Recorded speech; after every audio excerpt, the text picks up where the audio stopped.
Okay, can everyone see my screen all right? Looks good. You Great. sound So my name is Carter Asef. I'm here to talk about ion mobility for unknown metabolite annotation. Is it hope or is it hype?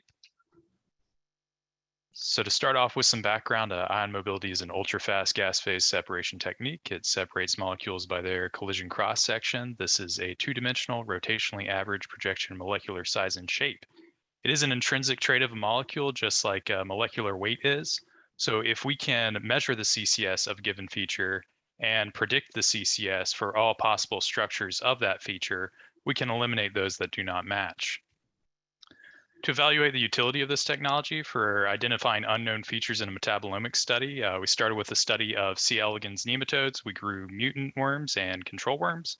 We extracted them all for nonpolar and polar extracts, and then we ran all the samples on a thermo-orbitrap for its high resolution and mass accuracy. We then ran pooled samples on our water Synapt to bring in ion mobility data. We did the differential analysis on the Orbitrap data to give us a number of features of interest. And then we took the tandem MS data from these features, we plugged it into a suite of tools called Sirius 4, which includes CSI Finger ID. And what that does is it takes your tandem MS data and it creates a list of possible structures that could generate that MS2 spectra. The problem with this is that about a quarter of the time, the correct answer is not in the top 10 ranked candidate structures. So it is of great interest to be able to filter down these large lists of candidate structures. To that end, we have a in-house machine learning algorithm that can predict the CCS of a structure. So we use this algorithm to predict CCS for all the candidate structures of a given feature. To get an experimental CCS, we then aligned our Orbitrap data to our Synapt data, and from the Synapt data, we could derive an experimental CCS. Now, with all this data, we can look at all possible isomers for a mass. We can look at those that could result from the MS2 spectra, and then we can see how many of those we were able to eliminate using our CCS cutoff. An example of how this worked is shown here with a differential feature that was highly differential in one of our mutants. We can look at all possibilities in PubChem for that formula, and this was a really informative MS2 spectra. It gave us only 2 candidate structures, which is kind of rare. Usually get a lot more, but we can see that only one of them was within our 3% experimental versus predicted tolerance.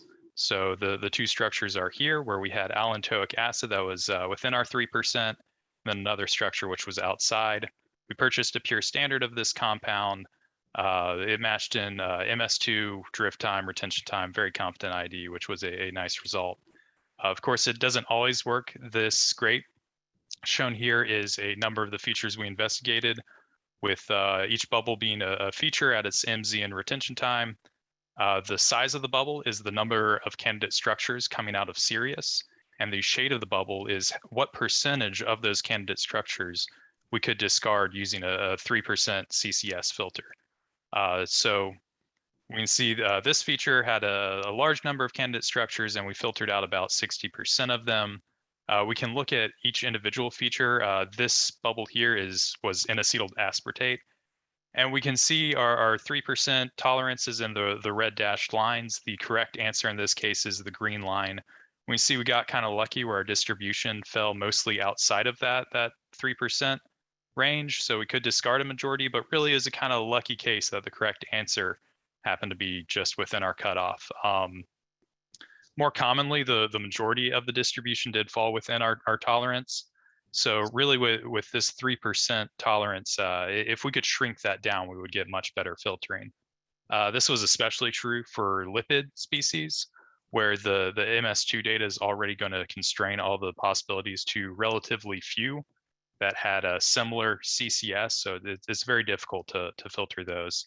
So to conclude, this workflow, we were able to get good CCS and tandem MS data in a single pass for a large number of the compounds measured.